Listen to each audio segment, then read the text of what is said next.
Hello there, this is James Breeze's fitness channel. Thought I'd make a different video today. In quite a somber mood, but I want to tell you my origins story. It's currently the 31st of August. A lot of things have happened for me this month. I'm going to look back at this time and say this was a pivotal point in my life. Yeah, and I feel like to mark the occasion, I would like to tell you a little bit about myself and how I got to start doing burpees and that.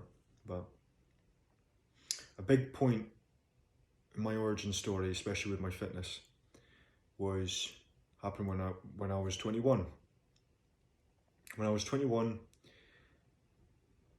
I was in a good space in life. Cut long story short, shit job, no self-esteem, confidence level was down the well. I was cutting friends off, pretty much cut everyone off at that point. I'd say I wasn't diagnosed, but I'd say I was severely depressed at that point. I would avoid family members, just go out for long walks, just avoid everyone in general, see how long I could last without talking.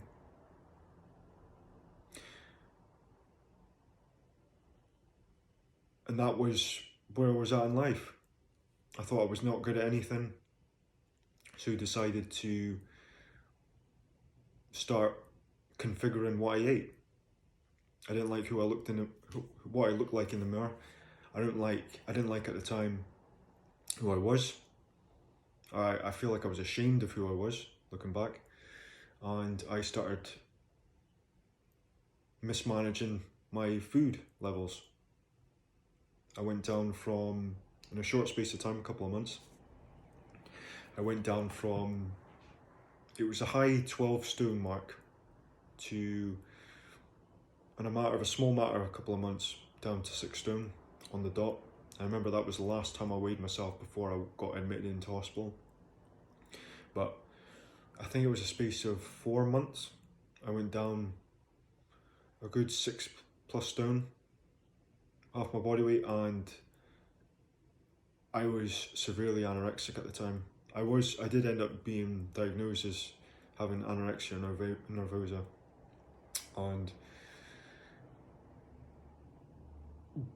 when you put that disorder together with your personal life, that problem just disappeared. All of a sudden, I didn't care if I was around people anymore. I didn't care what was being said to me. I didn't care that my job was fucking up because I couldn't walk up a flight of stairs anymore. I just felt this elation in my head. It was almost like a constant high, and the only way to get off the high was eating food. So I would eat the bare minimum each time. My portion control at that point, I would probably have, I would say, 4 meals, but my meals were a small plate. On there I would put a teaspoon of baked beans, and I would drain as much of the sauce off the beans as possible, so it's basically haricot beans by itself.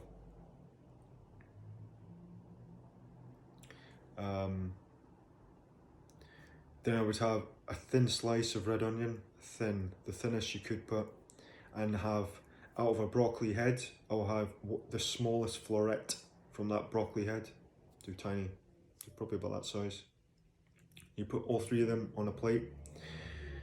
Well, first I would cook it up in a pan, and what anorexics do, they just keep cooking and cooking, adding spices and spices to it. And that's what I was doing. And that small amount of food, I would be cooking that on the pan for about 45 minutes. Just ridiculous, the amount of stuff I would do. And then by the time I finished and made a plate of it, that small plate, it would be about that size on the plate. And with my thinking at the time, my anorexic thinking, you have that amount on the plate, cut out half of it and throw it in the bin. So each time I cooked that small amount, I would eat half and throw the rest in the bin. And throwing food in the bin was like a high itself, because I was getting this elation in my head from just not eating. It felt like I was starving my body of oxygen going in my head. It just felt like I was constantly on a high. And I was told when I didn't go to hospital, if I didn't, because my mother called an emergency practitioner at that point to come visit me at home when she found me collapsed in the living area. If I didn't go into hospital at that point, the next 2 weeks, month, I would have been dead from the pressure I was putting on my body each day. Because without that small amount of food that I told you about earlier, I would eat that 4 times a day. It's barely any calories. And think of how much energy I was burning just cooking all that stuff, because I'd never sat down once. I was always standing up. And I always made sure in the morning before I went to work, I did a whole walk around the town where I lived. It was a good about an hour and a half. Get to work, I'm absolutely drained from not eating. A few times I would pass out just by pure exhaustion. Then get back after a day's work, and I'm absolutely wrecked at that point. Try and cook my meals again so it's more energy burning. I'm eating that little minuscule amount. It's only a matter of time for your body gives out, and mine did big time. There was a certain amount of times that when I was out for my walk throughout the day, my legs would physically stop moving. There was no energy to lift my leg up. I was standing, but it was almost like I was a statue. I could not move, and it was terrifying. I would panic in my head because I'm like, I can't do anything. I can't fold. I couldn't fall down because my balance was just stuck. So it was almost like my brain wasn't connecting to my body at that point to move.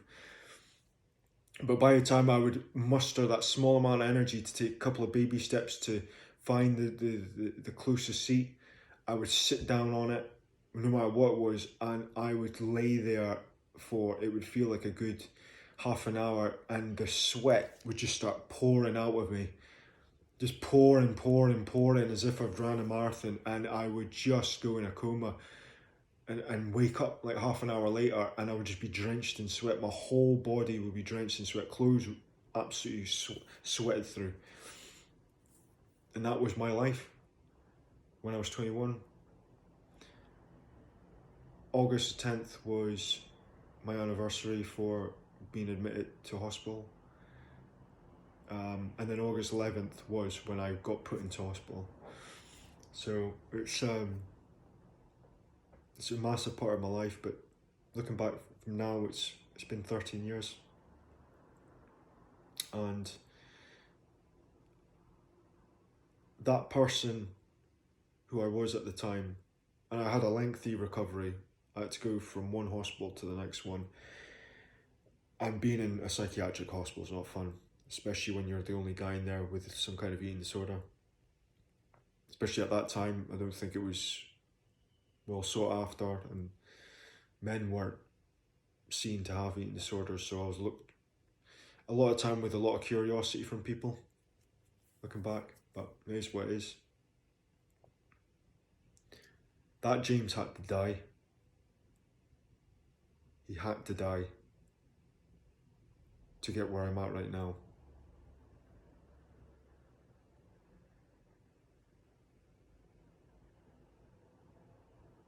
And this is why I'm talking to you today. If you made it this far, fantastic. If you haven't, I just wanted to tell my side of the story. But when it comes to regarding my everyday now, my workouts, what I do, yeah, life isn't easy and easier at all. There's a lot of things I still need to sort out, even now, a lot of stuff, but I'm that person that will never give in. I'll keep going. Life has many chapters. You keep going too. Even if you're by yourself and you feel like you've got no support whatsoever, you know, fucking up left and right, you'll get there.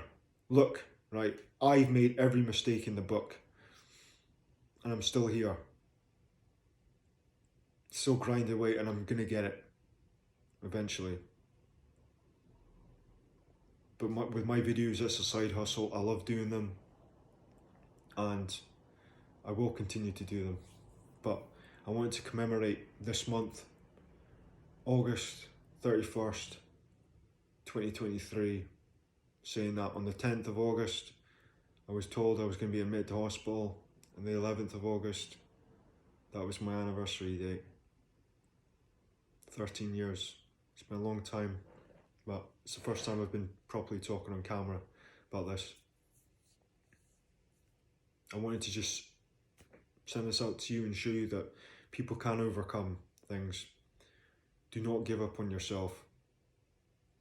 I think I said in one of my video descriptions once that I dedicated my video to the people that couldn't leave their own room, would rather sit in the dark than go outside and be disappointed by life. Because sometimes it just fucking hurts. It fucking hurts how life doesn't get any easier. It just gets harder and harder, but you've got to make yourself harder and harder.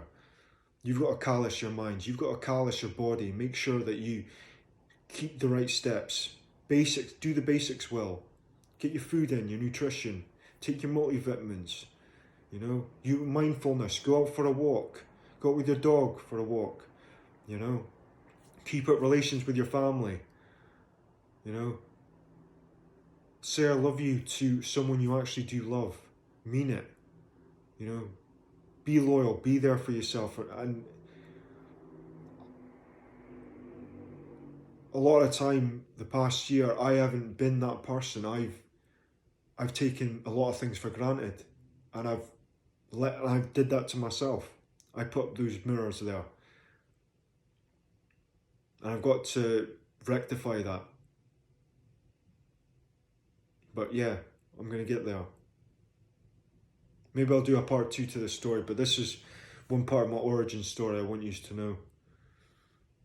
I had severe anorexia and lost half my body weight and was just about dead. And if I did wait a further 2 weeks to a month, I wouldn't be making this video to you now. It is what it is. But anyway, thank you for watching this. It's good to reflect, but maybe I'll do a part 2. Yeah. But if you enjoyed it, hit a like and subscribe. Get after it. Ask any questions you want in the comments section. I'll get back to you on that. But until next time.